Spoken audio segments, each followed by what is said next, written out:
Oliver, Mr. Oliver's resource page. Mr. Oliver, Mr. Oliver, Mr. Oliver's resource page. Mr. Oliver, Mr. Oliver, Mr. Oliver's resource page.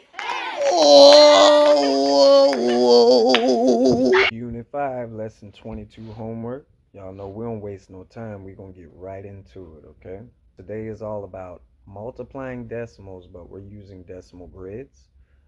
Y'all know the first thing I like to do. Let's identify some definitive steps that can help you go about doing this that you could use kind of like every time. All right, so the first thing you want to do, okay, is represent one of the decimals in as far as columns on your grid. When you all hear me say columns, this is what I'm referring to as far as up and down, okay? So y'all know when we talk about tenths, we talk about those sticks. So let's say we're talking about tenths as far as columns.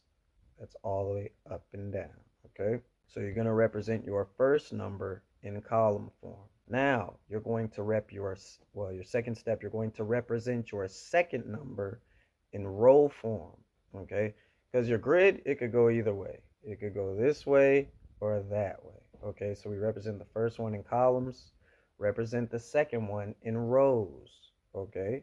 When you hear me say rows, I'm talking about horizontally.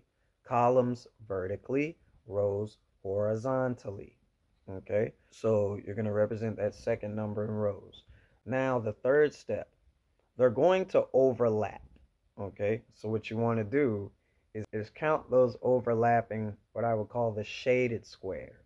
Okay, because I would like for us to use two different colors. Let's say I use blue for my columns, and then let's say I use red for my rows. That part in the middle that's shaded, that's purple, because we use two different colors, that is where your answer is going to lie.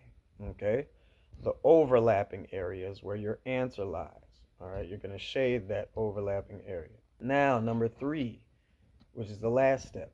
Your answer lies in that shaded area. So you're going to count those shaded squares.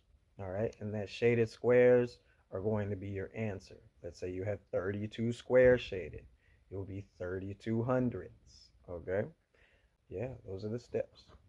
All right, y'all. Now that we got the definitive steps necessary for going about solving these problems, let's go ahead and put them into action, okay? This first problem we have is 1 2/10 times 6/10, okay? So we're going to just follow our steps to a T.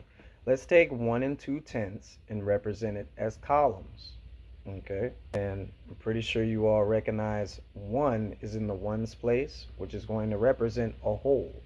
So we can go ahead and shade we can shade that entire first one and 2 of the tenths in our second decimal grid, okay?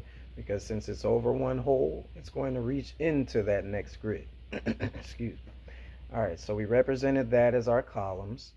And our second step would be to represent 6/10 in our rows, going horizontally, okay? So start from the top and go ahead and represent 6/10 and go all the way across, okay? And I think it'll help us distinguish if we go ahead and represent it all the way across both of those grids, okay? So we got 1 2/10, recognize going across this way all the way down, and we got 6/10 going all the way across both grids. All right, now we're ready for step number 3. We need to recognize the overlapping area. Okay, that's the area where you're seeing color from both the columns and the rows. It's going to be where they overlap. Okay, you're going to recognize that area. In our last step, we're going to count all those squares. When we count them, we should count them. I'm not going to, you can count each little one. When we count them, when I count them, I see 72, okay, overlapping. It should be 72 overlapping. And when you see that, that's going to be recognized as 72 hundredths. All right, y'all. These are my expectations for the rest of the problems. The next problem is extremely similar to the one we just did. You should really have no problems with. If you do, revert back to the video. Yeah. The next two problems, they're almost exactly like this one, but they should actually be easier because I didn't even have any holes in them. So just go about what I'm looking for. Like I say, my expectations are I'm seeing that you represent one of the numbers vertically. Okay? I'm seeing that you represent the other number horizontally. I'm seeing that you've recognized the overlapping area, counted the squares for the overlapping area. Okay? That's what we're looking for. That's what when I look at your homework, that's what I'm looking for to see that you have practiced these steps. All right?